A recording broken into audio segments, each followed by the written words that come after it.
Free fire গেমটা এমন একটা গেম যেটা যে একবার খেলছে সে বারবার খেলতে মনে চায়। প্রথম পারবে না, চেষ্টা করতে করতে যখন পেরে যায় তখন আর ছাড়ে না। আর এই গেমটা যারা একবার খেলছে, যার মনে একবার জায়গা করে নিয়েছে, সে কখনোই এই গেমটা বলতে পারবে না। সে যদি একদিন 2 দিন 7 দিনও না খেলে, সে 7 দিন পর আবার ঠিকই এই গেমটার ভিতরে ঢুকবে। কারণ এই গেমটা কখনো কাউকে কষ্ট দেয় না। এই গেমটা সবসময় সবাইকে আনন্দ রাখে। এই গেমটাতে আমি অনেক সময় কাটাইছি, আর এটা আমি কখনো ভুলতে পারবো না। এই গেমটা আমার কাছে এমন একটা গেম যেটা কিনা আমি বলে বোঝাতে পারবো না।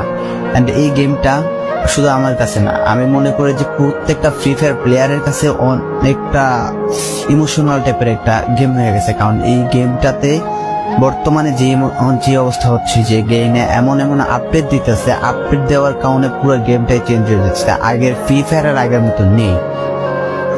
তো এই কারণে হয়তো কোনো এক সময় আমরা এই গেমটা ছাইড়া দিতে হবে, তবে ছাড়া হবে না। যদি ছাড়া হয় তাহলে শুধুমাত্র গেমটা ব্যান্ড হওয়ার পরে ছাড়া হবে। তো যদি পার্মানেন্টলি গেমটা ব্যান করে দেয় তাহলে আমাদের এই গেমটা থেকে বিরত থাকতে পারবো। আর না হলে কোনোভাবে ছাড়া, যতই আপডেট আসুক না কেন আমরা ছাড়তে পারবো না। এই গেমটার প্রতি যত একটা মায়া জড়াই গেছে, তো এটা আমাদের পক্ষে ছাড়া একবারে পসিবল না।